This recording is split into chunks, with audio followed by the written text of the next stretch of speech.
All right, we're about to dive into something pretty wild, a mystery that sits right at the intersection of psychedelic research, neuroscience, and, believe it or not, pure mathematics. We're talking about a set of universal patterns that might just be the hidden blueprint of your very own brain. Okay, take a good look at these. Have you ever seen shapes like this? Maybe in some abstract art, sure, but what about in your own mind's eye? You know, during deep meditation or maybe even just from pressing gently on your closed eyelids. They look kind of random, but they're also weirdly specific, aren't they? So here's where things get really strange. What if I told you that these aren't just random doodles, that countless people from completely different cultures across thousands of years all see these exact same patterns under certain conditions? I mean, from ancient shamans to modern-day researchers, it's the same geometric visions over and over. So what in the world is going on? And look, this isn't some new age idea. This observation goes way back. Early researchers studying things like mescaline noticed it with startling consistency. And that was a huge clue. It suggested that these visions weren't coming from some mystical external place, but from somewhere much, much closer to home. All right, so let's break it down. What are these patterns that practically everyone sees? Well, a researcher named Heinrich Kluver was actually the first to really catalog them. He identified 4 main types you see here. We've got tunnels, spirals, these honeycomb or grid-like patterns, and cobwebs. And he gave them a name, the form constants. And here's the absolute kicker. The fact that these are so universal, so consistent, that tells us something huge.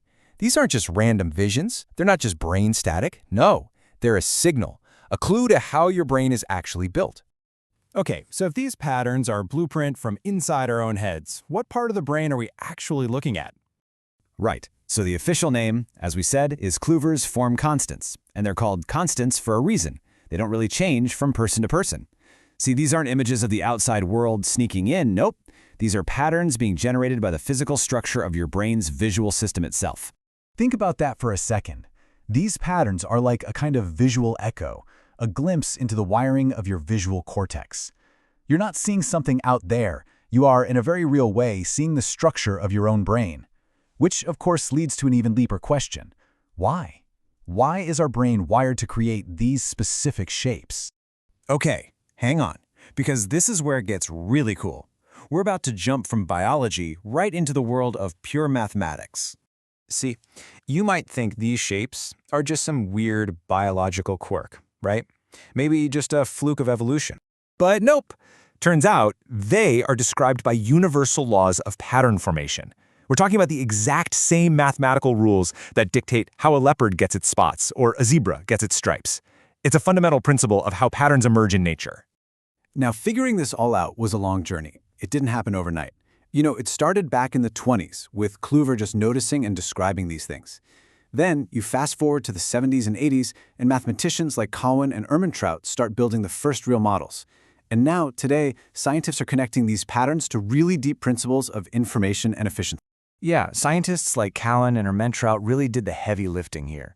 They proved, with math, that if you just have a network of interconnected neurons, kind of like the sheet of cells in your visual cortex, it will naturally start forming these patterns all by itself. Okay, look, don't let this equation scare you. You don't need to understand a single symbol on there. The point is this. This math proves that those patterns we see aren't just a brain thing. This equation pops up everywhere in physics. It describes how patterns form. Period. It's basically the universe telling us that shapes like tunnels and spirals and honeycombs are the default, the most basic patterns a complex system can make. So, if our brains are basically hardwired to generate these mathematical patterns, why aren't we seeing them all the time? I mean, why isn't life just a constant light show? What actually triggers this default mode? And this comparison here really lays it all out. During normal vision, your brain is just flooded with data from your eyes. It's working overtime to process all that info. And it uses these strong inhibitory signals to kind of keep its own background chatter quiet. But under certain conditions, like a psychedelic state, that connection to the outside world gets weaker. Those quieting signals are turned down, and suddenly, the brain stops just predicting the world and starts revealing itself.